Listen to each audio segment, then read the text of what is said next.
అసెంబ్లీలో వెంటనే అసెంబ్లీలో ఎస్సీ రిజర్వేషన్ కోటా బిల్లును వెంటనే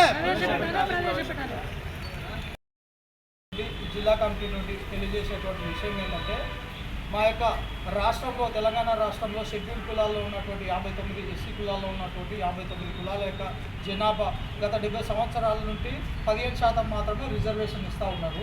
ఇప్పుడు పెరిగిన జనాభా 20% పెరిగింది. మా యొక్క జనాభా ఆ పెరిగిన జనాభాకు అనుగుణంగా 25% రిజర్వేషన్లు విద్య, ఉద్యోగ, రాజకీయ తదితర కాంట్రాక్టు తదితర సమస్త రకాల్లో మాకు 25% రిజర్వేషన్లు రావాలనేటువంటి ఉద్దేశంతో మేము ఈ యొక్క దళితుల సింహగర్జన మహాధర్నా ప్రోగ్రాంలో భాగంగా మేము ప్రస్తుతం ఈరోజు వినతి పత్రం ఇవ్వడం జరుగుతూ ఉంది. మీ నుండి మేము మా రాష్ట్ర ప్రభుత్వానికి తెలియజేస్తున్నటువంటి విషయం ఏంటంటే మాకు 25% రిజర్వేషన్లు, ఎస్సీలకు 25% రిజర్వేషన్లు అసెంబ్లీలో బిల్లు పెట్టి అసెంబ్లీలో బిల్లు పెట్టి కేంద్రానికి పంపించి మాకు రిజర్వేషన్లు కల్పించాలనేటువంటి డిమాండ్ చేస్తూ అంబేద్కర్ సంఘం ఆధ్వర్యంలో మీకు వినతి పత్రం ఇస్తున్నాం.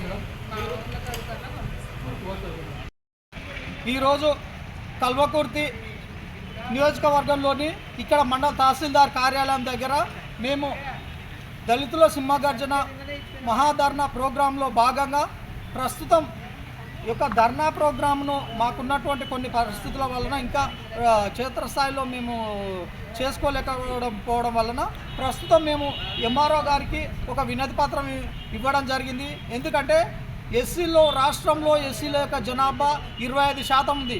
కేవలం 70 సంవత్సరాల నుండి కేవలం 15% మాత్రమే రిజర్వేషన్లు ఇవ్వడం జరుగుతుంది. కాబట్టి ఈ పెరిగిన జనాభా ఎస్సీలో పెరిగిన జనాభాకు అనుగుణంగా 25% రిజర్వేషన్లు ఇవ్వాలని డిమాండ్ చేస్తూ అంబేద్కర్ సంఘం ఆధ్వర్యంలో మేము ఈ ప్రోగ్రాం చేస్తూ ఉన్నాము. ఇందులో భాగంగా వెంటనే వచ్చే అసెంబ్లీ సమావేశాల్లో 25% రిజర్వేషన్ కోటాను పెంచి కేంద్ర ప్రభుత్వానికి పంపించి పార్లమెంటులో ఆమోదింపచేయాలనేటువంటి డిమాండ్ చేస్తూ మేము ఈ ప్రోగ్రాం చేస్తున్నాము.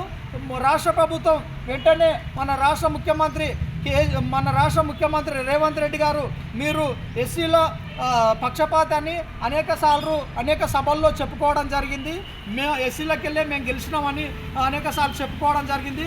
నిజంగా మా ఎస్సీల విన మీకు నిజమైనటువంటి చిత్తశుద్ధి ప్రేమ ఉంటే ఖచ్చితంగా మాకు 20% రిజర్వేషన్ పెంచడం కోసం మీరు ప్రయత్నం చేయాలని ఈ యొక్క ఉద్యమం రేపు భవిష్యత్తులో పెద్ద ఎత్తున భారీ బహిరంగ సభ పెట్టబోతున్నాము ఈ కల్వకుర్తి నియోజకవర్గ కేంద్రంలో. కాబట్టి వెంటనే ఈ యొక్క సమస్యను పరిష్కరించాలనేటువంటి డిమాండ్ చేస్తున్నాము. జై